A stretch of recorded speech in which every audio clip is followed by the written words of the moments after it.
You were listening to a Nerd Room podcast, a member of the Star Wars Commonwealth Podcast Network.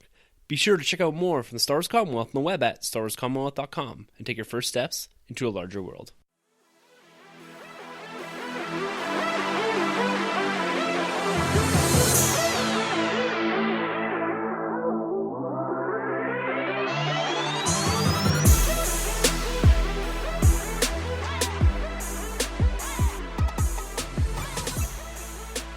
Hey everyone, and welcome to the Nerd Room. We talk all things comics and movies. This is episode number 76, where we're discussing the Black Panther teaser trailer.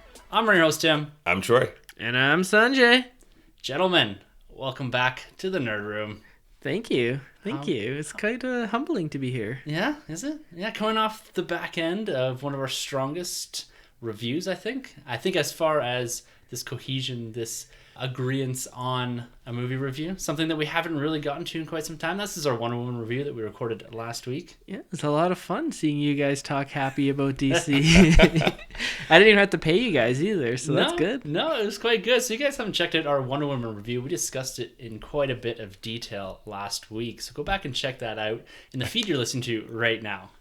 But before we get into our news here, guys, how was your week? Oh, my week was great. Friday, I smashed at the stores. I collected quite a bit of figures and comics and lightsabers. And you ended up running into some figures that you've been looking for quite some time. I have. I finally built my my Sandman Build-A-Figure wave. So I finally found Spider-Man 2099 and Shocker. So that was cool. And I picked up Invisible Woman.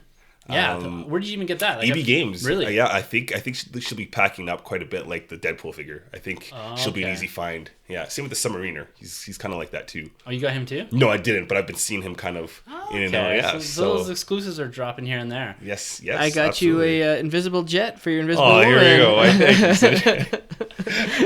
How about you, Sunjay? Did you end up going to see Wonder Woman again? No. I'd like to see it again. Probably eventually I'll get around to it. But no, pretty quiet for me in terms of nerding.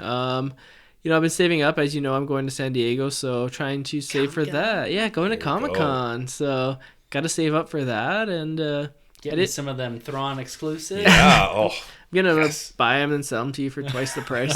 You and every other scalp.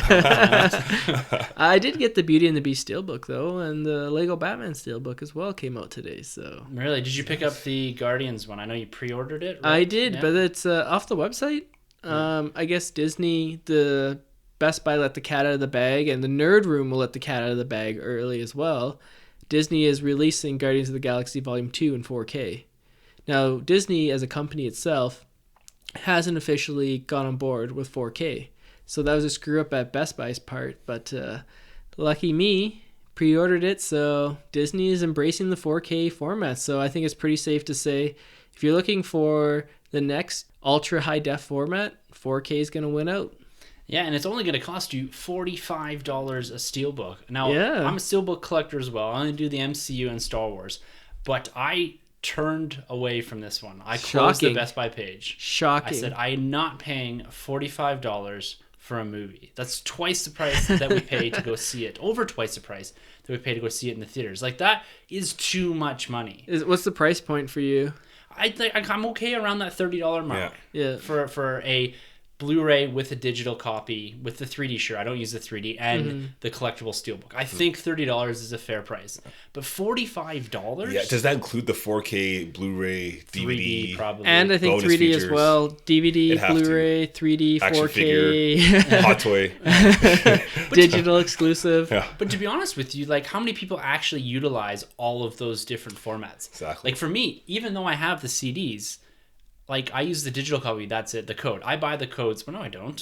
Sometimes somebody lends me the codes. I've been known to sell. You could sell them off, like I'm sure it happens. Like the digital code, the DVD. I've been selling some of those off, so it cuts the price $10, $15 off. So I don't know. Like, digital is the way the world is going, but I'm happy to have a physical copy of it and actually a collectible copy with the steelbook. But like I said, that $45 price point, that's way too much. Yeah, and I think it might have to do with the way we're going with digital taking over physical media. It's like vinyl. That's still there, but it's more expensive. Same with CDs, I guess. So, as they get more rare, I think these things are just going to go up in price. And studios are really going to push their digital because for them, there's no cost to produce the disc. There's no cost to shipping. It's literally, here's a code and have at her. Like, it doesn't cost us Warner Brothers or Disney anything to give you a digital code. No, they have their individual sites or whatever set up, and the bank of digital media. Yeah. But the only problem with that sometimes, and that worries some people, is that what happens, it's not going to happen, but what happens if Apple goes belly up or whomever, right?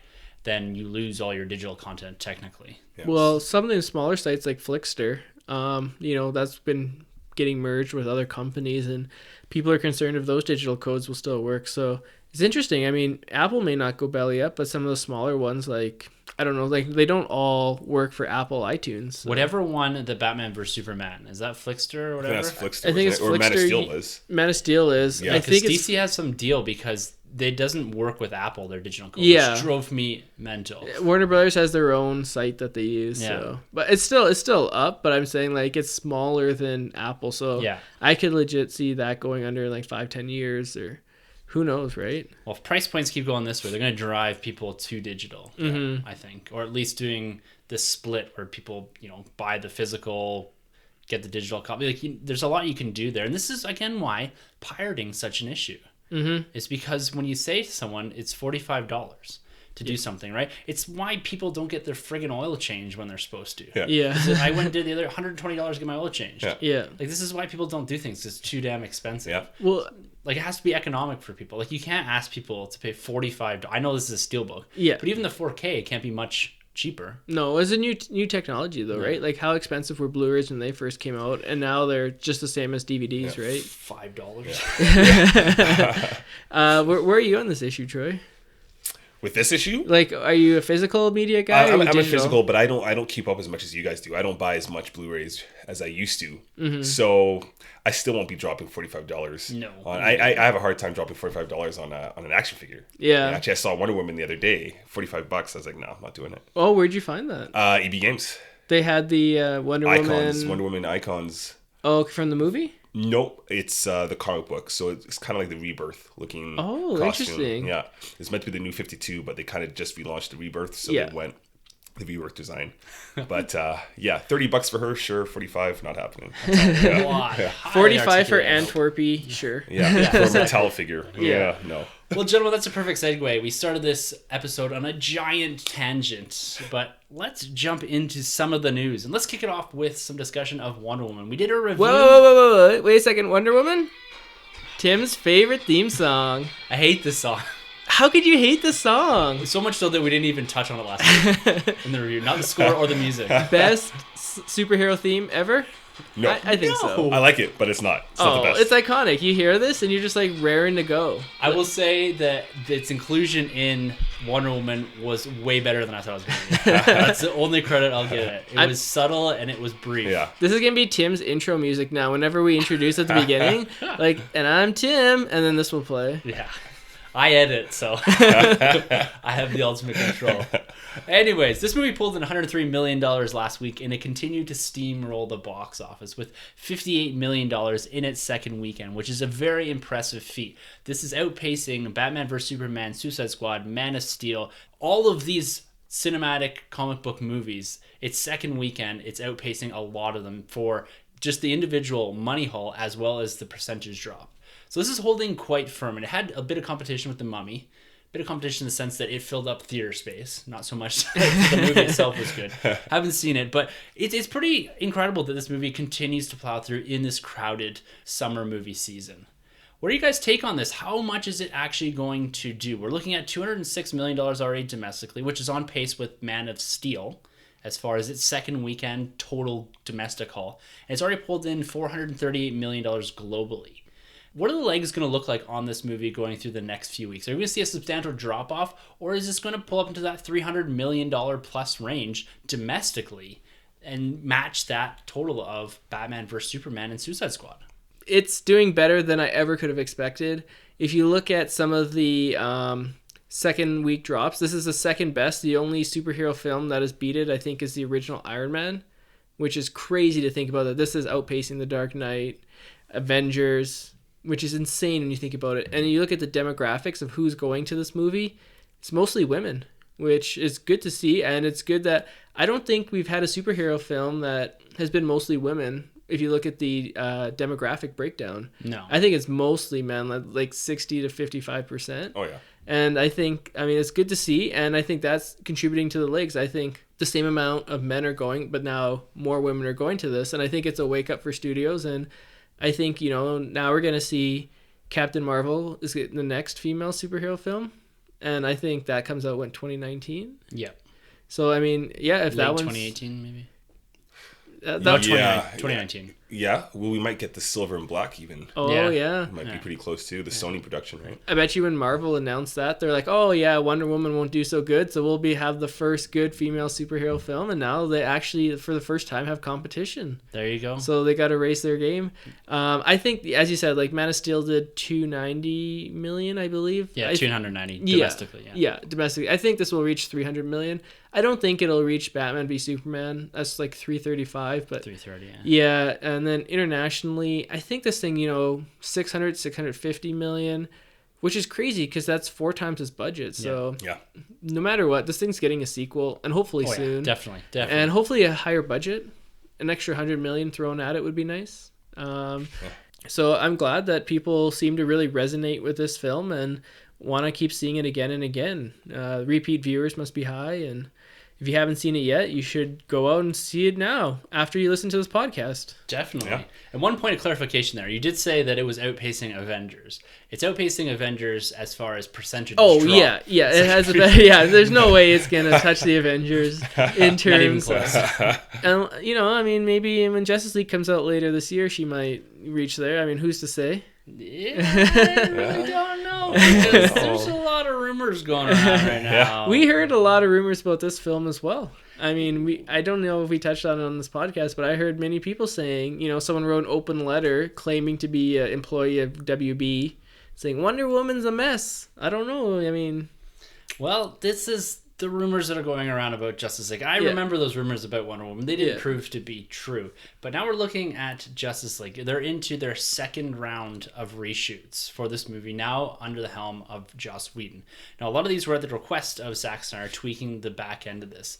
But I was looking at an article from Slash Film from the end of May and into June here. And there's these reports that there are substantial reshoots. They're retooling the majority of the movie. Now, some of this is including more Wonder Woman after the success of this. Some of that original reshoots were tweaking it after the reception of Batman vs. Superman. And we talk about this sometimes, quite a bit about, especially about Justice League, about the fact that it's been plagued by multiple reshoots, retweaking of the movies. We've seen this a lot with other movies. Rogue One was one of the ones that had been plagued with major reshoots, tweaking and changing the end of the movie. The trailers that we got early on had a lot of scenes in them that were no longer in the final cut of the film, and very crucial scenes that framed the end of the movie. Do you think that Justice League, and I'm trying not to go negative here, but do you think Justice League, with Joss Whedon helming it now, is going to be tweaked to a point where it's slightly less recognizable as a Zack Snyder film? Or do you think we're really going to see a change in tone or character portrayal as we go through these reshoots, with Joss Whedon now rating maybe snappier dialogue, changing character portrayals, their development? Like, how do you think this movie is going to mesh together now that we do have 2 different directors, 2 different writers, and multiple reshoots throughout this? Do you think this is going to make the movie better? Because that's generally the goal of reshoots, is to make the movie better. And I think it was successful in Rogue One. I think it's successful in a lot of other movies. But do you think this is going to be something that we really see in the theater? Or do you think they've kind of worked out this formula where they can get through reshoots and rewrites and tonal changes without making it a dramatic shift while you're sitting in the movie watching it? Yeah, for once, coming out of Justice League, this news doesn't really bother me.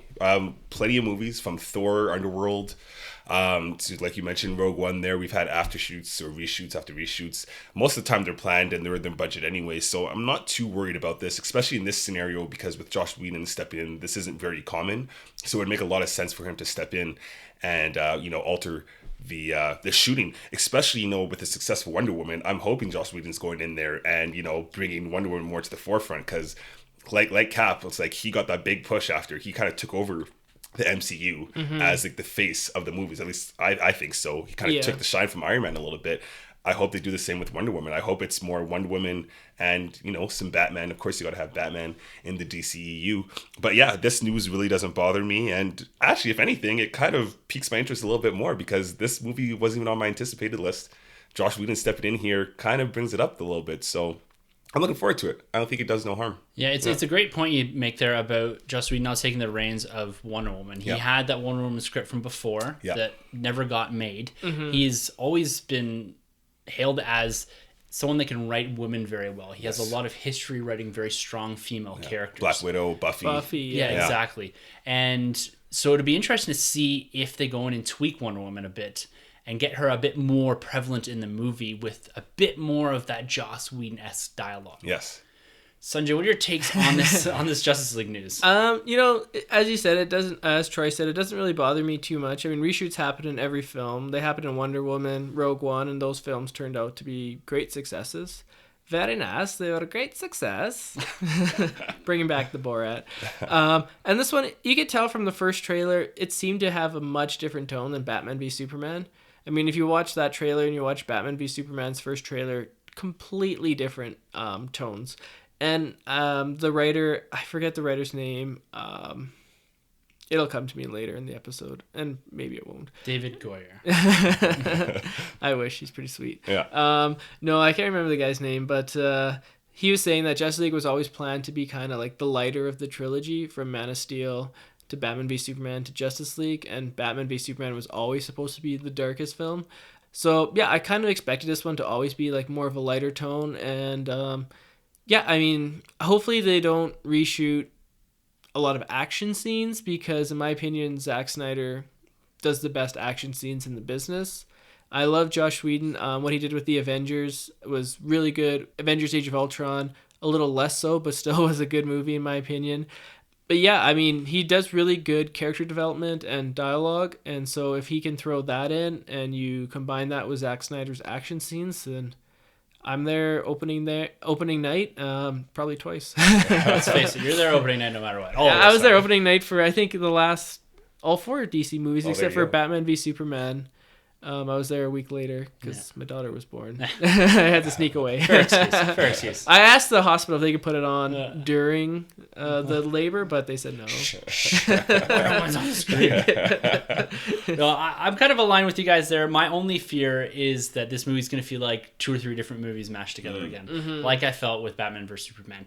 And not because of the editing. I think that would be a lot smoother here. It's just because there's a lot of hands in this now, and some of it is not the fault. Like, this is, leading into Zack Snyder stepping down and Joss Whedon coming in, and tweaks from Batman vs Superman with Wonder Woman influence. So there's a lot going into this movie. I think the next trailer is really going to set the tone for this movie. If we can get a trailer that gives us a bit more and maybe gives us a slightly different tone or enlightens us a bit about what the story is going to be and how it's going to progress, I think that can go a long way. I'm sure we're going to get something at San Diego Comic-Con this year. Yeah. And it needs to be a big trailer. This needs to create the buzz that some of these other trailers have in the last little bit with Thor Ragnarok and Black Panther. It needs one of these highly discussed movie trailers on the positive end. And I think if they can get that, they can set the tone for what's going forward in the Justice League. And people are going to forget about these reshoots. And they just need something more positive to chew on. Because again, with a lot of these DC movies, we are always just getting this continuous roll of negative news. Right. Now, coming off the back end of Wonder Woman, they need to build that momentum and give us a little bit more in this Justice League world so that we can chew on something positive. Well, why do you think that is? I mean, it's interesting. It's an easy target, to be honest with you. Yeah. I mean, because if you look at it right now, there are 4 movies in, right? And you guys aren't as excited as the DC universe as I am. But you'd say they're batting about 50%. You both like Man of Steel and Wonder Woman. So if you look at the first 4 MCU movies, you had Iron Man 1, good. We've reviewed these. Yeah. MCU retrospective. Yeah, check it out. Thor, pretty good. And then Hulk and Iron Man 2, less so. So in my opinion, they were batting about 50% in their first 4 as well. I think a lot of the criticism comes from the fact that people expect a lot more from those movies, from the DC movies, because they came in relatively late in the game. They're coming off the back end of the Dark Knight trilogy. Yeah. They've got a lot of momentum from that. And this is at a time, you think 2012 was Avengers. You get into 2014, you get Winter Soldier. You get Guardians of the Galaxy. So there's a lot of big movies coming out, and they're doing really well. Like Marvel had this huge head start from 2008 forward, before DC picked up in 2013. So they had gotten over this learning curve, and they're taking baby steps and doing little things here and there, and people were able to forgive a lot of that. Like, you have to think too, like a lot of people came into the MCU through Avengers. Yeah. And then backtracked, and it's same as what we call it, the Winter Soldier effect, was Avengers made all the rest of those movies better because it made it a cohesive universe now. You saw the interaction between Thor and Captain America and Iron Man, and you wanted to learn more about their backstory. So revisiting those movies was a better experience because of Avengers. Right. Where now we're propelling forward, and people are expecting Avengers level type movies in the DC cinematic universe. And when these things fall flat or fall short, especially with Batman vs Superman, this is where people get this negative role. And I think now that we have Wonder Woman, they have something positive to kick off from. So the expectation for Justice League is going to be much better than it was if Justice League had to come out right after Batman vs Superman. I think that would have been a mistake. So I think we're getting through the growing pains of the DC cinematic universe. The problem was it's very public growing pains. Prime example, look at the Spider-Man franchise. You have part 1, awesome. Part 2, pretty good. Part 3 went downhill, right? Yeah. And then you got the MCU on the rise. People are expecting more. We get Amazing Spider-Man. People didn't mind it. We got Amazing Spider-Man 2. It shut the whole thing down. Yeah. And now he's in the hands of the MCU, right? So, you got to stay with your competition. And I feel DC is struggling, but I think with Wonder Woman, they took the right steps, and they got to keep maintaining that. And hopefully, Justice League continues that. Yeah, even some of the other franchises. You look at Fox, what they're doing. Fox, they're really up and down. They're up and down. Yeah. They're all over the place. All over I think the place. people have gotten to the point where they're almost done with the X-Men. Yep. Yeah. Like, you look at the direction they went with Logan and Deadpool. This is their niche now. Yeah. And they need to go with that because they got this X-Men Phoenix, whatever, Dark Phoenix coming out, and New Mutants. All this. I think these are all going to be, or going to play very similar to whatever the last one was called. Apocalypse. Yeah. So it's one of these things that I think DC is held accountable by Marvel fans, by by moviegoers almost, to be at that similar level, even though that they are just going through those growing pains. So I think that we're at about that, movie 4, movie 5, right. where they can come out of this and just kind of hit the ground running now, and learn from their mistakes and do things differently, get more diversity in directors and writers, and bringing on writer-directors. So there's a lot of good things coming here, a lot of positive discussion, I think, that can be had coming off the back end of Wonder Woman. But one thing we do have to discuss here when we're talking about DC is some sadder news. Yeah. Adam West, TV's Batman 66, passed away this past weekend. And this is something that comes up very, very often now. All these actors that we associated with growing up, that were playing in these big roles in the 60s and 70s, are all now passing away. And Adam West is quite a significant one for the nerd world, because for a lot of us, that's how we got introduced to Batman, at least for myself. I remember sitting down at my cottage watching Batman 66. This is how I thought Batman was. This is how I first saw the Joker. And then going into Batman 89 was such a huge thing. And tonally, it was very different. But Batman that most people knew, at least our kind of generation, what we had was the syndication of Batman 66. And even going back to the Calgary Expo a few years ago, when I was going up and getting Stan Lee's autograph, Adam West was sitting right beside him. And I had the fortunate experience of the line kind of being a little longer, and I got to see Stan Lee and Adam West interacting with each other. They had this very cool rivalry, this DC Marvel rivalry, and they were literally standing up and kind of yelling back at each other, but like in a very friendly way, in a very jokingly way. So it was really cool, and I'm like arm's reach away from Adam West and Stan Lee at this point. And they're going on and kind of, trying to get under each other's skin. Yeah. And That's amazing. It was a really cool experience to see the two of them going at it, these two icons. Yeah. And now to have one of them pass away and the other one is 94 or whatever. Yeah, so up there. It's. Did you guys feel this one as much? Yeah, like I didn't really grow up watching Batman 66, to be honest with you. But I do recognize the significance of his passing. I mean, he was the first. Well, he wasn't the first Batman on screen, but he was one of the first and probably the most popular until Michael Keaton's '89. Talking about like the serials from the 1930s, which no one here remembers that's listening to this podcast. No.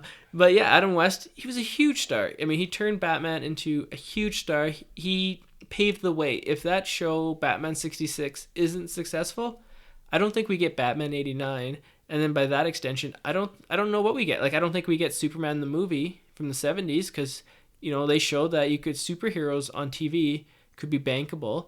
And so, you know, he was a pioneer, you know, and I remember when Christopher Reeves passed away, that one was hard for me as well. And that's a different circumstance, obviously. But yeah, I mean, this one, you definitely feel it. I mean, whenever a Batman passes away, it's big news. And I think he is, you know, from all the other Batmans that have been around, he's the first one to go. And, you know, Roger Moore passed away recently as well, the first Bond to pass away. Yeah. So these things are becoming more commonplace now. So it's sad to see. But one of the things that's kind of unique when someone passes away is you think about their legacy, and, you know, you go back and you remember their works of art. You know, like, how many times were people talking about Adam West 3 weeks ago?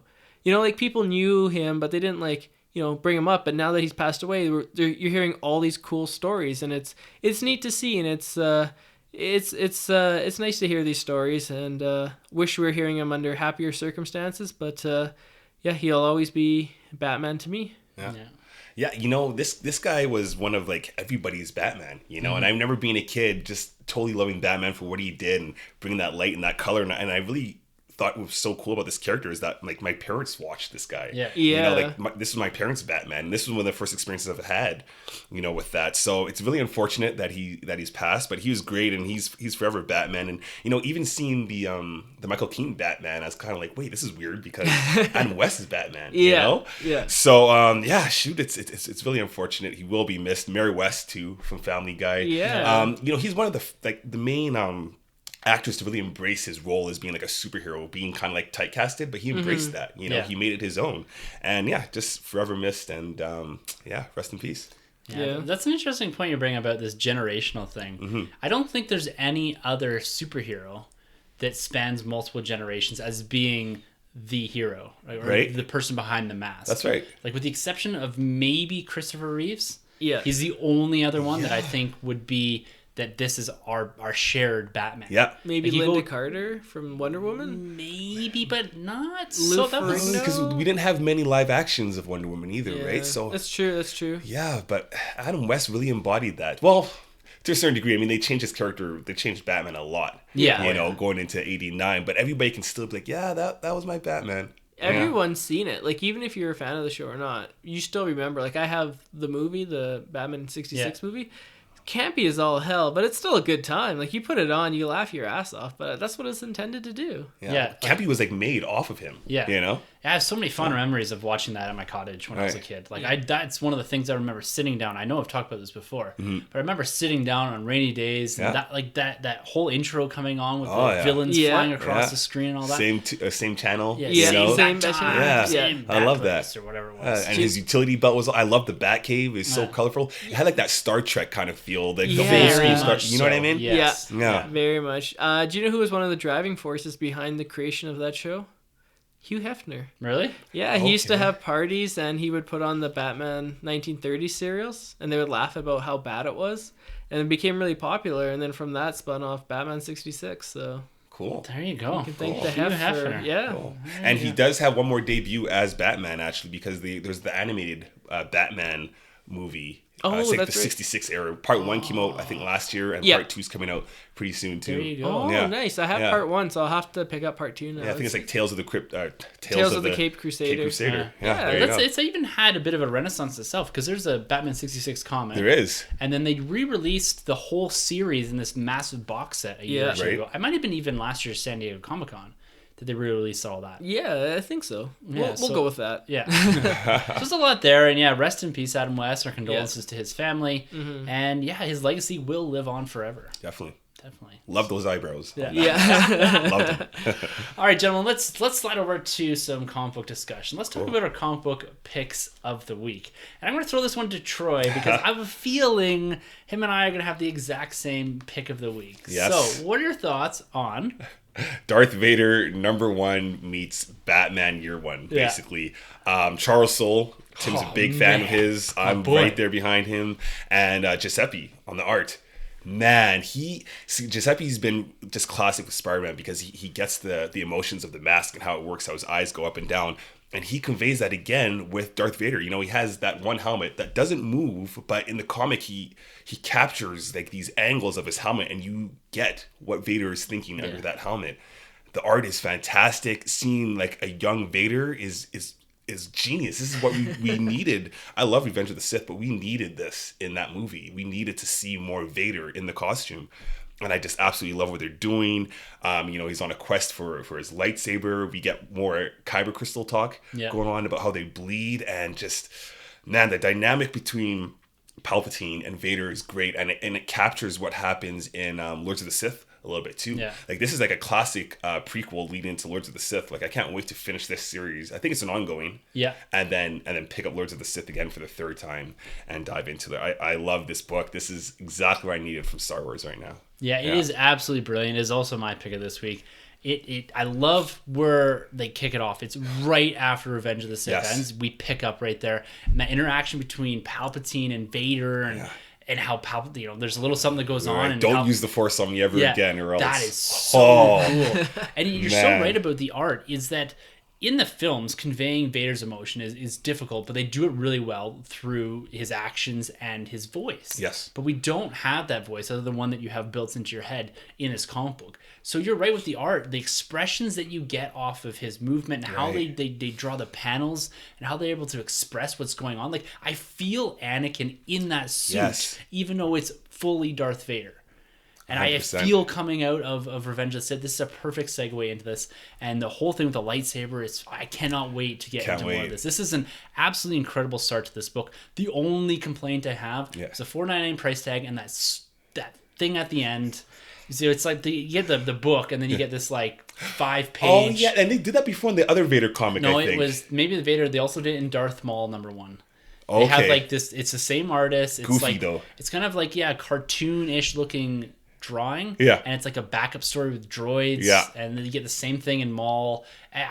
It's an extra buck for that. It is. I wish there was a choice that you could do this $4.99. It was a special feature, and then you get the $3.99 just for your basic comic. Right. But at the same time, like, I'm gonna get this no matter what. It doesn't detract from the story. Yeah. Just the cost. I'm kind of But at the end of the day, if you aren't reading anything Star Wars, or if you read the Vader series, this is going to be a very worthy follow-up that is in fact a prequel. Yeah, definitely. Everything. But it's slightly out of the era of the Star Wars books, which is nice. So it's getting away from the Rogue One and New Hope time frame and jumping back to this era that we do have a lot of novels in. Yeah. But we haven't really focused in on a lot on Vader, with the exception of Lords of the Sith. Yeah. So I'm really looking forward to this ongoing and see where they take the characters. Yeah, and again, the art, I can't praise it enough because, you know, one of my complaints going with the previous Vader comic, the art was pretty hit or miss. It wasn't very consistent. Sometimes his helmet was a little too big. Sometimes the angle of the characters looked a little off. Here, page for page, there's a lot of great action panels in this comic book, especially towards the end, when Vader does some damage. So guys, I'm telling you, go out there and pick up this book. I picked it up twice. One for the variant cover with the action figure of Anakin. My boy Chris over there at Alpha Comics, shout out to him. He reserved 2 issues for me. So nice. Wow. It's a good book. Sunjay, I'm dying to hear. Can your comic book pick of the week rival ours? Probably not. Just being honest. I haven't had much time to read. I was out in BC for the weekend, but I did pick up one book, Justice League #20. I haven't been loving this Justice League run, to be honest with you guys, but this issue had some good stuff. I mean, mostly Justice League, which I'm sure is the Avengers, is the same. They focus on like 3 characters. Like Justice League is always like a Batman, a Superman, or to a lesser extent a Wonder Woman story. Yeah. This one seems very much a Flash and a Jessica Cruz Green Lantern story, so that was kind of refreshing to see. It's kind of like a Groundhog Day scenario where the Flash keeps reliving this one moment where Jessica Cruz Green Lantern is dying and he's trying to figure out what's happening. It's kind of interesting. It's just the first part, so it has me intrigued, and I'm gonna pick up the next couple issues and see where this goes. So, yeah, that was my comic book pick of the week. Good for you, because I started off with Justice League New 52, going back to Darkseid Wars. So good. Got me hooked. I loved everything they were doing, and I got into the Rebirth, and I thought Rebirth was killing it on every book except Justice League. I agree. I made it all the way up to issue 6. I just didn't like what they're doing. I don't like the fact that they have 2 Green Lanterns on the team. Yeah. I feel like the Justice League is powerful enough. What do you need 2 Green Lanterns on there for? Exactly. In the first place? But the book you just talked about, it's funny because it kind of rivals. It sounds better than the Avengers book, because right now the Avengers book I'm reading, you got Doctor Doom / the infamous Iron Man, which sounds cool and he's great, but they're basically taking on like a school. What is it? It's a camp full of girls, like teenage girls. This is actually the Avengers versus a camp full of girls. Whoa, what? Going off of your book there, Justice League issue 20, I'll take that over the Avengers. Right now, Avengers is kind of a hot mess. Is that right like now. a Friday the 13th ripoff? Like, is like one of them Jason or something? It's little girls that are possessed and they're in camp, and the only person that can take them out is the Wasp. And yeah, it's a mess. It's a mess. I'll just leave it with you. This is the first time since I've started reading comic books that I'm not actively reading an Avengers book. Yeah, that's disappointing, because Avengers and Justice League should be their 2 best titles. They should be. You should, like Jeff Johns, when he wrote Justice League, he said, I don't do events for Justice League because Justice League, their arc should be an event. I mean, they're that big, they're that powerful. The Avengers, I feel the exact same way.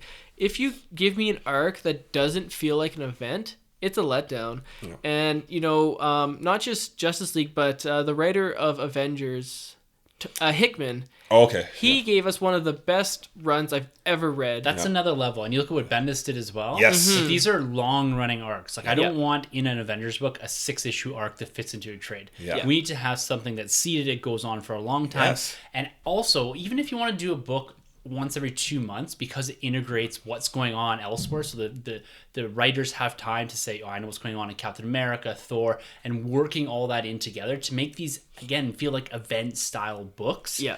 Once a month, once every 2 months. That's what they need to do with these books. Long, extended arcs that also builds in everything. So, people are getting tired of event after event. Yeah. But if they just had these long-running arcs in these team-up books, you could avoid some of the bigger event-style books by just doing, like you said, the events within the team-up books. Yes. Yeah. That tie everything else together. I like that idea, actually. I definitely go that route, every 2 months or month and a half, give us a solid Avengers 6 book. weeks, yeah. Yeah. Because right now there's been nothing but time traveling and Avengers fighting, camp girls. It's just crazy. And then the X-Men books are giving you time travel. Like, there's too much time travel going on in the Marvel universe right now. Especially when they did Age of Ultron and they said no more time travel Yes, ever. right. Broke the universe. Yeah, and then they've just been all over. Exactly. And then we got Secret Wars. Yeah. No more dimensions. And then we have, Spider-Gwen in another dimension. It's crazy. It's disappointing because I used to look forward to reading the Avengers. I would pick it up every month whenever it would come out, and Hickman was run. Hickman, yeah. And since he's left it, I haven't picked up an Avengers book, so I want him to get back on track. Yeah. Someday, I want them both to, hopefully. yeah. Someday. Coming out of the back end of Secret Empire, which continues to kill it. Yeah. It looks like it's going to bleed into this legacy thing where we're getting the characters, the original characters coming back, the original Hulk maybe, being Banner and Iron Man, all this. So it looks like they're going to go back to the status quo. But right now, the Secret Empire is awesome. And I'm only reading the main book and the Captain America tie-ins, and it's still great. I'm not going for every single time. Okay. I'm trying to, cull my pull list a little bit here and really focus in on Star Wars and a few Marvel books right now, up until I get confident that I can jump into something else and really enjoy it. Nice. I'm getting close to Secret Empire because Spider-Man next issue is going to tie in a little bit more to Secret Empire. He even showed it, so can't wait. Yeah, it's awesome. That's another one you guys should be picking up if you're not. Anyways, let's go over to some video game chat. We don't talk a lot of video games. I'm not a huge gamer myself, but Troy, you do divulge into a bit of gaming from time to time. And this weekend was E3. Yes, correct? E3 2017. Yep. So this is a big convention for gaming. And there's 2 huge trailers that dropped. Yep. One for Star Wars Battlefront 2, and another for the newest Spider-Man game coming out exclusively on the PS4. Yeah, sorry, Xbox. Yeah. Let's talk about the Star Wars Battlefront 2 trailer. Now, we did have a previous trailer which focused on the single-player mode and this Inferno Squadron, focusing around this female character. And that looks really cool. We have the prelude book that's coming out here in July, I believe. Yes. Called Inferno Squadron. That's a prelude book to Battlefront 2, because that takes place right after Rogue One. And this campaign mode takes place right after Return of the Jedi. Yes. And this trailer that we got at E3 focused a lot more on the multiplayer game mode. Yes. Which has this Assault on Theed, which is on Naboo, which has Darth Maul as a playable character with clone troopers and battle droids, and this thing looks absolutely incredible. Yes. I'm really looking forward to either someone compiling all of the story mode into one thing, or sitting over your shoulder for a couple nights and watching you play through this. As a gamer and as someone that's played a bit of Battlefront and a bit of the other Star Wars games, how much anticipation do you have going into Battlefront when it's finally released here? I think in November? I think it's November. That makes sense, kind of leading up to Last Jedi there. Yeah.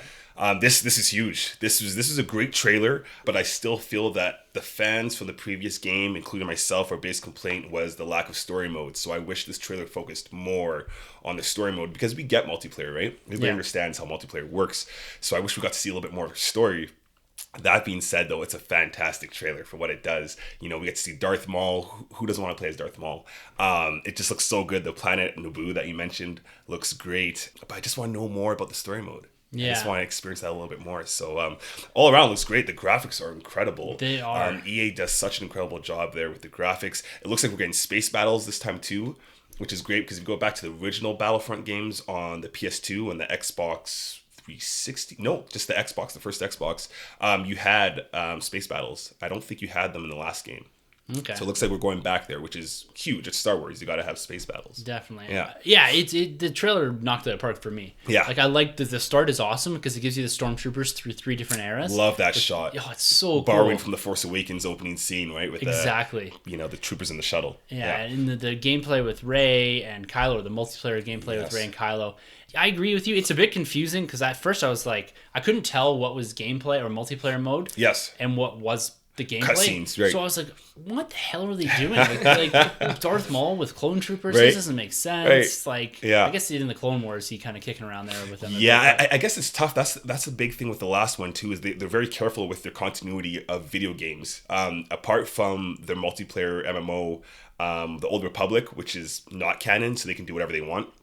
Everything else going forward, the games have to walk a fine line between canon and just multiplayer. So I guess that's why the first game suffered, because, we had Force Awakens coming out. They can't reveal too much. Yeah. So, but this game looks like they found their footing with the book coming out, and then we do get a single campaign mode / story mode. Yeah, that's going to be really cool. And it's set after Return of the Jedi, and that's the aftermath time. But it's kind of interesting because they're focusing in on such a small squad of elite stormtroopers. Yes. Is that they can really do whatever they want. They can float around in the background of the aftermath events of whatever else is going on in that time frame. Yes. And so I think it's an interesting way and a great way to expand the storytelling within the Return of the Jedi or post Return of the Jedi without kind of walking all over canon. You don't have to really worry about Leia or Han or Luke or anything like that. They're going to be kind of meandering about trying to avenge the death of the Emperor. Yes, and going back to a couple episodes, or maybe even last episode, you and I talked about this, how we want to move away from that Rogue One Episode 4 kind of story arc and go in this territory. So I'm really glad that they are going that Shattered Empire route. Yeah, and what's even better is they're going, behind the bad guys. You and I are big fans of Claudia Gray's Lost Stars, so we always like to see like the bad guy's perspective, right? So I'm glad this game and book is going that route. Yeah, it seems like it was going to focus a lot from the perspective of the Empire, with the exception of the multiplayer mode where you can play as Rey, Kylo, Yoda, like Maul. Yeah, so it's gonna be pretty cool. Definitely looking forward to it. And the other big game is dropping. Again, for my man Troy, big Spider-Man fan. Yeah. What are your thoughts on this one? Because I didn't really see this one until right before we started recording, when you said, have you checked out the Spider-Man game? Yes. And this trailer looks also fantastic. This is everything I wanted from a Spider-Man game, from a superhero game. Yeah. This game looks so cool. We did see hints of it before from 2016's E3, but we just got a brief little trailer, and everybody was dying for more of this. So it is a Sony PS4 exclusive. So Xbox, Nintendo, sorry, sorry guys, you can't get your hands on this unless you get a PS4. But this trailer / gameplay is fantastic. I think it's about 8 minutes long. The coolest thing to me is that they were focusing on a villain called Mr. Negative, Martin Lee, who's a new character kind of for the Spider-Man arc. Well, it probably came out around 2006-ish from the Dan Slotman. He's a really cool character, so I'm glad they're focusing on him. We got to see Kingpin show up in this, and we get a little after credit scene of this trailer. So, spoilers alert, after Spider-Man handles his business, we see a kid and his friend looking up at Spider-Man in the action, and his friend turns away and says, all right, Miles, let's get out of here. And you see Miles, using his video camera to record Spider-Man. So, my mind was blown the whole time. I was up and down, just lose my mind over this game. It just looks so good. It borrows the mechanics from the Batman Arkham Asylum video games, so everybody's pretty familiar with it. You can kind of hop in there and be very comfortable with this game. It just looks fantastic. That's awesome. Yeah, the gameplay that I did see there in that trailer looks really cool. Really cool. Yeah. So we're gonna have a games night at some point. Oh, definitely. I've said it a million times. A million times, but it's going down. It's going Yeah. down. Get Izzy in there too. It's gonna be a lot of fun. Do you remember the PS1, I believe, game for Spider-Man the movie? I do. When you fight the Vulture. Yeah. I remember, and I was hyped for that back then. It looked pretty cool. The Shocker. Yeah. You could web swing. That's right. That was cool. That was cool. Do you remember when you passed it, then you unlock Green Goblin? And you could fly around with Green Goblin. And then it was Harry Osborn who's like, oh, I found one of my dad's old glider suits. Yes. And then so that gave me hope for the third one, that when Harry became Green Goblin, that he would actually wear like the proper glider suit instead of the punk skateboarding thing. Yeah, the demo Goblin. Oh. Yeah, that's horrible. It's funny going back then to those games because you'd play these games at least 2 or 3 weeks before the movie. Yeah. And you're getting spoiled all over the place. But you wouldn't care because you're playing the game. I remember playing episode 3, Revenge of the Sith on the PS2. The whole movie was spoiled for me, but I didn't care. I'm Anakin like hacking away, doing all these things, and then I see the movie later. I'm like, wait, I've been here before. That would never happen now. Never happened now. No, right? Never. no. Yeah. You gotta think those video games, say they sell 10 million copies at $60 a pop. That's 600 $79 now. What? Yeah, I want to buy Injustice 2. It was $80. I was like, I'll buy a couple action figures. That's well, I remember back in the day, Super Nintendo games, Super Nintendo games were like that. Do you remember the Justice League fighting game for, I think it was Super Nintendo or Nintendo 64? And it was like $90 back in the 90s. Yeah. I remember that when Superman had the mullet. Yeah. I remember that. That's crazy. It is. It's like $150 in today's dollars for one game. It's a lot. It is. Yeah. It's crazy. Yeah. But at least with the games coming out now, they're giving us a lot to look forward to, and I'm excited for them. I'm excited for you for them. Oh, yeah. Thanks, man. Got to have that game night. Yeah. Yeah. All right, guys. Well, we're here to discuss the Black Panther teaser trailer. This dropped the other day during Game 4 of the NBA Finals, I believe. Yeah, go Golden State. Yeah. So this kind of dropped out of nowhere. There was an announcement the day before that dropped with a poster. This is an interesting poster. Before we get into the trailer itself, this poster set a bit of a tone if you looked at it from a distance. Because this thing is a horrendous Photoshop. It's an image, a CG image of some sort, or a hand-drawn or whatever, a computerized graphic image of the Black Panther with Chadwick Boseman's head shoved onto it. And the concept is kind of cool. It's him sitting on the throne. Right. And then I looked at it a bit closer. I was like, wow, this is not a great Photoshop. It's not good. It's not good. I think actually I first saw the poster through you. Tim here tweeted it. I was on my phone, looked at it. I was like, yeah, cool. And then I got a better look and I was like, whoa, this is very... I think that movie came out, Immortals or or Gods of Egypt. Yeah, exactly. It's not a good look and it's heavily photoshopped. Chadwick Boseman's face is it's misplaced. I don't know why they didn't go with more of a subtle poster. I like when the teasers are subtle. You look at the very first Iron Man poster, it's just amazing. Iron Man's face and it's kind of half blacked out.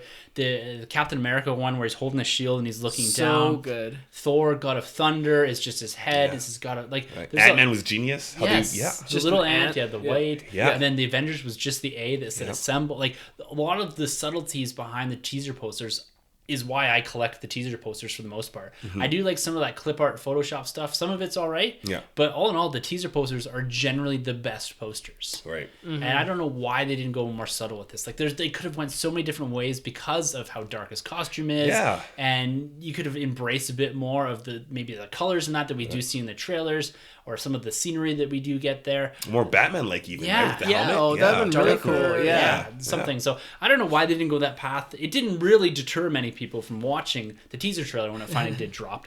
This thing racked up almost 90 million views in 24 hours. That's Whoa. insane. Which is only second to the 136 that Thor Ragnarok got about a month or so ago. Wow. So this thing was more talked about on social media than the NBA Game 4 that was actually happening as this aired.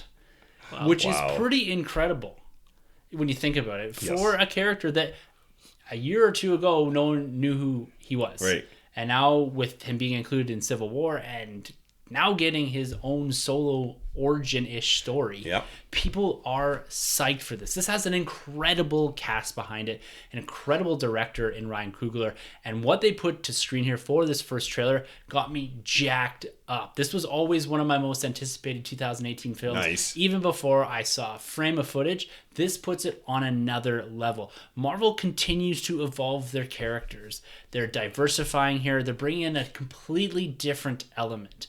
And the one thing I really like about this trailer and this story is that it's an origin story with a forward-moving narrative. It is picking up from the pieces of Civil War while also telling a backstory, but not going back and well, at least it looks like it from the trailer, diving into the complexities of Wakanda. They're going to tell this as they go forward with what they've shown in the trailer. Like, this is an unreal trailer to me. This is how you cut a trailer.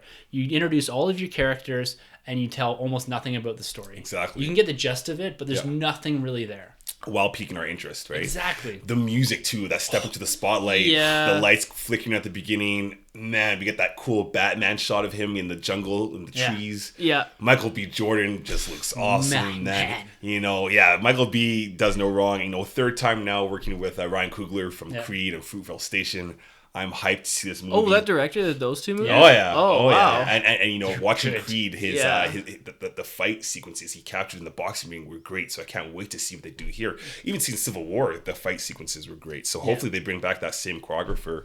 Andy Serkis too is in here, right? Reclaiming his role as Claw. Yeah, Ulysses Claw. Yes. Age of Ultron. Yeah, I can't wait to see this movie. It just looks so good, and you get to see his squad of women too. I think she actually made the Dora Milaje. Yes. Yeah, there's one of them that is in Civil War. And she's it looks like reprising the same her actor. role here.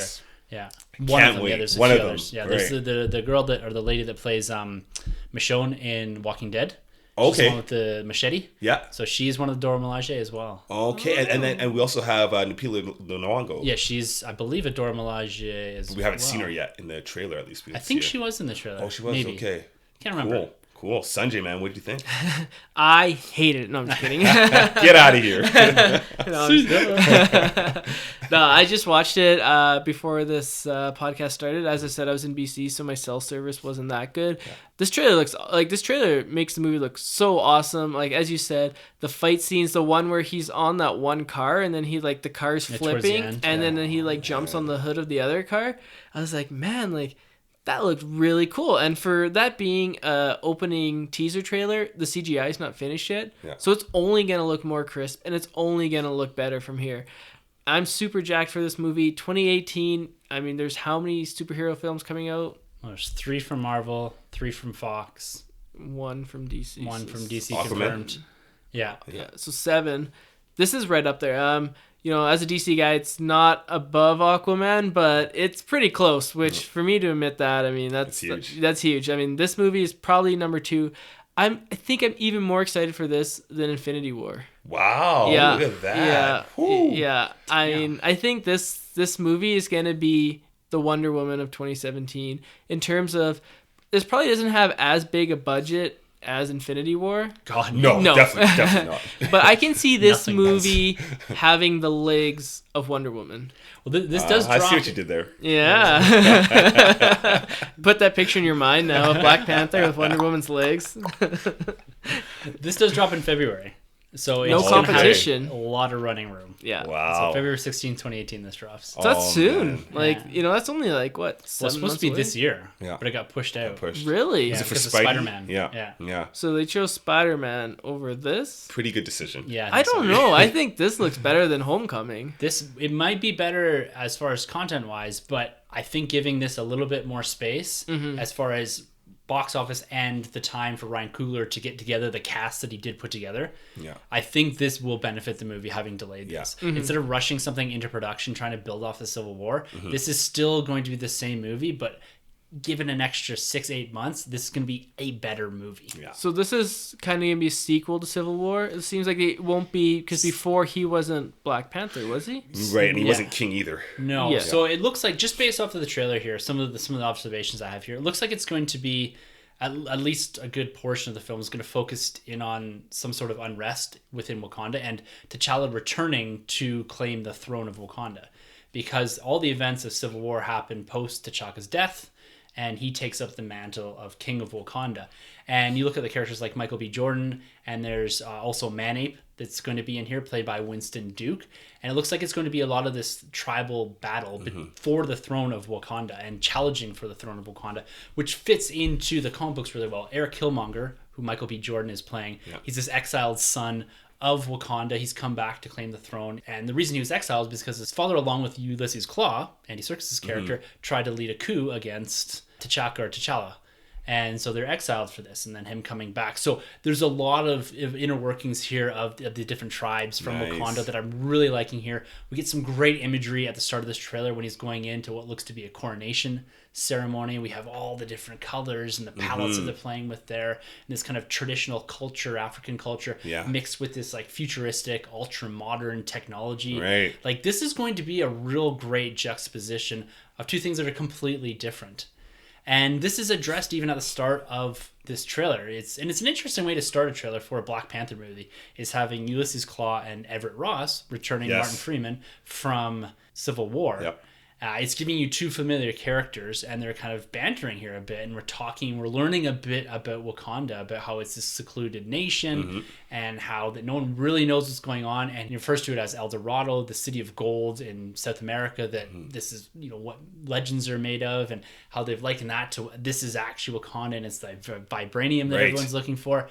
So they've built so much into this trailer and given you a bit of that history, while also giving you nothing at all. Yeah. Yeah. It's so cool here, and I'm dying. I'm hoping for this movie we get a Captain America appearance. I think it'd be so cool if they pulled it off, because Civil War, they introduced Spider-Man and Black Panther. We see Spider-Man / Iron Man and Spider-Man. How cool would it be if we saw Iron Man in Black Panther? And I say that because back when this John Romita run happened, we do see flashback when Cap appears in Wakanda, and he's making moves in Wakanda, and he kind of goes up against the Wakanda nation.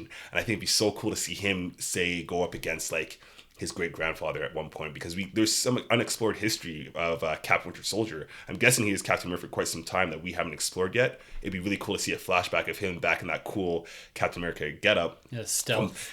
Right, or even the first Avenger costume, right? And seeing him back then, in Wakanda, I think it'd be so cool. Yeah, I'm working in World War II in Africa. Yes, exactly. Oh, that'd be cool, right? yeah. And his Really shield, cool. right? Vibranium, it's all connected. So to see him, Steve Rogers, pop up in this movie, if they kept that under the wraps, I'd give Marvel huge credit, even though I already do.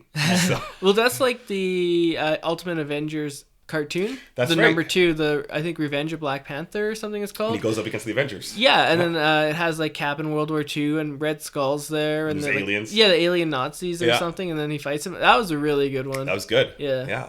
Really like Check that out that one. I mean, Marvel doesn't put out a lot of their animated movies. Like DC puts out like No. 3 or 4 a year. Marvel, I don't even know if they still do them. I don't know if they do. DC definitely had the better movies. I think Marvel's like, we don't need to. Yeah, anymore. like they don't make that much money. Like even the tops in DC make like 6-7 million tops. Yeah, and they're going downhill, the DC. Some of animated them, movies, yeah. Unfortunately. The Killing Joke was awful. It's horrible, and so was the Judas Contract, Oh really? Yeah, wasn't that good either. That's disappointing because Yeah. Teen Titans and Deathstroke. right?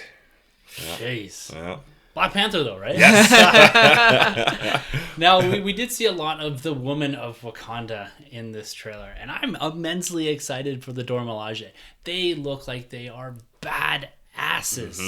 And the few scenes we do see there with Michael B. Jordan going up against the whole crew of them, And the Dora Milaje are traditionally the guards of the Wakandan king, and they also are, in the comics at least, kind of set up to be the wives for the king or for... And one's the sister of so Suri is the sister. She's the one, I believe, that comes out with the 2 Panther gauntlets on. Cool. So she's immensely intelligent in the comic books. She's kind of got this Tony Stark level of intelligence. She also becomes the Black Panther and the Queen of Wakanda in the most recent runs. So I don't know if we're going to actually get there, but she is also a pretty badass character. And then you've also got Forrest Whitaker in here as well. He seems to be playing one of the elders of the Wakanda nation. He's part of that coronation ceremony. Nice. So there's a lot of fantastic actors in this. You mentioned Lupita Nyong'o. Yes. Man, like this is a packed trailer and a packed cast. This is great. As long as Forrest Whitaker stays away from that Broadway performance of Saw Gerrera, I'm on board. No... This role could lend to him being a bit crazy again. It could. Yeah. It very well could be. Yeah. Oh, I'm excited. Yeah. This is one of the best trailers I think in quite some time. Mm-hmm. I say that probably every time we see a trailer for the MCU, but right? Because they continue to evolve, and like we said with the Guardians trailers, until you get to that 3rd trailer, you're not getting much of the movie here. Yeah. You're getting everything you need. I don't know how many times I've watched this because, like you said, the music too, it's stuck in my head. Oh yeah, from the jump, right? Yeah. It is so good. And like the scene where Michael B comes in, like, and he kind of busts in there and the music's pumping right there. And then the end too, when it's got that, I don't even know what instrument it is. Yeah. It's got that like that little single note going through. Right. It's incredible. And again, just always changing the game, Marv. I don't want to praise them too much, but I kind of do. And I just feel these trailers are just escalating. I mean, I know out of the 3 of us, I really did like the Spider-Man trailer a lot, even though it probably did give away a lot. I guess we don't really know until we see the movie. That's true. But Spider-Man, and then Thor, and then Guardians this now, stuff is... and Guardians, like the marketing is incredible. And each trailer is beating each other. Like they're all competing amongst themselves. Yeah. It's unbelievable. Yeah, it's like we're looking at now the new generation of superheroes. Right. Like we're going to be with Chadwick Boseman's Black Panther for at least the next, say, 8 to 10 years. Yes. Mm-hmm. Yeah. Running through Avengers films, running through what will inevitably be probably follow-ups. If Ant-Man getting a follow-up, Black Panther is going to get a follow-up. Oh, yeah. So, for sure. Yeah, we're introducing ourselves over the last couple of years. We're getting away from Captain America's and Thor's. We're seeing the end, at least in a big way, the end of their portrayals of these characters. Even Chris Evans confirmed that he has signed on for Avengers 4, but that's pretty much it. Yeah. So we're probably going to see someone else take up the mantle of Captain America, maybe. But the fact that we're going to have a whole different crew of Avengers by the time we get to Avengers 5, sometime probably 2022 or something, it doesn't worry me at all. No. Because of the characters they've introduced here. Doctor Strange, Ant-Man, Black Panther. Like, I want Black Panther to take a huge lead in this universe. Mm-hmm. He needs to come up and be the next Captain America. Yeah. That's a level this character should be on. Right. Or even if he goes the Tony Stark route, with his intelligence, his technology, Captain Marvel as the yes, you could. Captain America, That's I like that. Yeah. But I can't. And the cool thing is too is like we got these Avengers building over here, and then we still got the cosmic universe that's going even bigger. Yeah. Right. That's something that James Gunn's been going on about for the last couple of weeks, and Instagram today he teased Quasar. He's with the wrist gauntlets and all that. Like, it changes the character throughout, but they got the quantum bands. Yes. Oh, okay. He teased like a photo. No, so he had it was a VCR that he says. I'm going to paraphrase here. He said, "I just remembered that my old VCR had wood paneling on the front, and it was I guess there was a VCR company called Quasar, and it just had Quasar in the corner." And so people were freaking out today, being like, "Oh my god, he's teasing Quasar," because he said the other day that he started to write Volume 3. And Volume 3 is going to kick off this huge cosmic universe. Like, we do have the potential to do solo cosmic films at the same time that really don't have to impact what's going on over here. Right. So they technically could start to build up 2 totally separate universes that once in a while cross over, or have something like the Guardians that allows them to be a focal point where you do get interaction with both. But you could do a Beta Ray Bill movie or Nova. No, I would love it. Richard Rider. Nova. Yes. So got to be Richard Rider. Nah, none of the Sam Alexander stuff. Anyways, wrapping this discussion up, Black Panther, I think we're all on board for this. Absolutely. I can't wait to see a little bit more.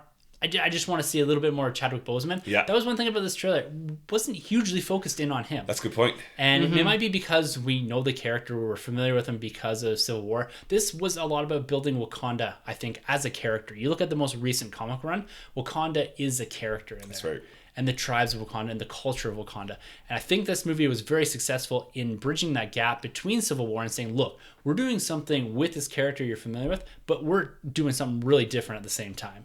And I think they really needed to say, look, we're doing big things over here at Marvel, and we're diversifying. We're going to a different part of the world. We're telling a completely different story. Yeah. And I love that. We're getting the teenager this year. We're getting Wakanda next year. We're getting the God this Yes. year as well. So we're all over the map. We're not relying on our grounded superheroes. This is about diversifying. This is about making something different and constantly evolving the product and not sticking with the status quo. Yeah. Yes, sometimes they might be blueprint films, but at the same time, if we're getting these different characters and we're going so deep into Marvel history on the big screen, there's nothing that us as fans can really complain about right now. No, Definitely not at all. Definitely not. And I mean, looking at Thor, I mean, yeah, he's one of the legacy characters in the movie world, but it's pretty much a reboot. It looks like with this film, like they're going a different direction with Chris Hemsworth's Thor. So, man, totally on board with all three of these films. Yeah. 4 of these films with Guardians. Yeah. I wouldn't be surprised if this isn't the last Thor. I won't be surprised either if they found their footing Yeah. with this movie particular. I won't be surprised if they pumped out at least one more Thor Yeah. film. Thor 4? Hemsworth Yeah. isn't Thor 4. Say that 3 times fast. He's not overly old, and No. he doesn't seem out of all of them to mind being jacked all the time. Yes, Yeah. yes, he never complains about that, Yeah. right? Yeah. One other thing about Black Panther before we wrap the show up here, there was a photo released from, I think, Chadwick Boseman's Instagram account or one of them, and it's him with Mark Ruffalo, Bruce Banner. Oh, man. And then it was released alongside of one with the Russos, who were scouting locations for Wakanda for Infinity War. So it looks like Chadwick Boseman has arrived on set for Avengers Infinity War. Oh, man. Looks like he's going to have interaction with Bruce Banner. Exciting times. Oh my god, give him the gauntlet like Secret Wars there. Yeah. Spoiler Black Panther with the alert. gauntlet. Now Yeah, I know spoiler- he lives in the movie. I thought he might have died at the end. Yeah. You ruined it, Tim. I'm not going to go pay my $18 to go see it now.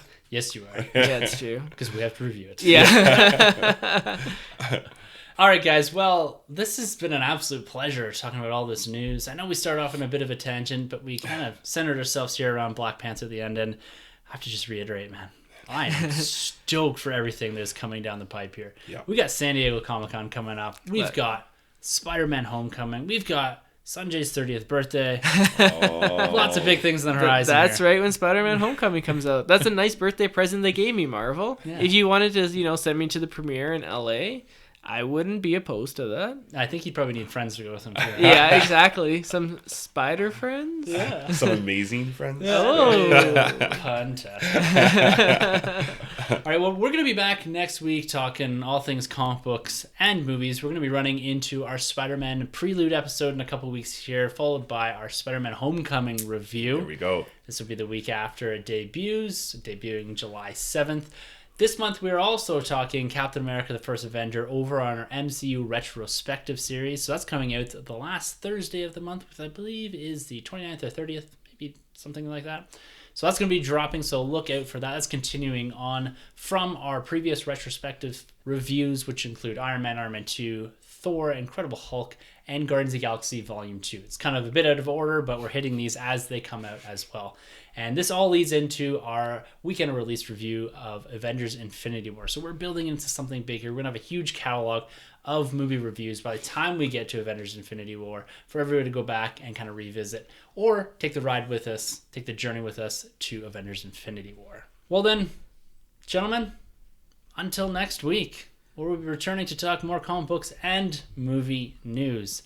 For the Nerd Room, I'm Tim. I'm Troy. And I'm Sunjay. And thank you for entering the Nerd Room. This has been a Nerd Room podcast production. You can find our hosts, Tim and Troy, on Twitter at TheNerdRM and Troy TheBoy87. Don't forget to subscribe to the Nerd Room on iTunes, Facebook, and YouTube. Just search the Nerd Room Podcast. Be sure to head over to StarWarsCommonwealth.com to find other podcasts on the Star Wars Commonwealth Podcast Network, including Talk Star Wars, Generation X-Wing, Tumbling Saber, Rogue Squadron Podcast, and the Skyhopper Podcast. Follow the Star Wars Commonwealth on Twitter at SW Commonwealth and take your first steps into a larger world.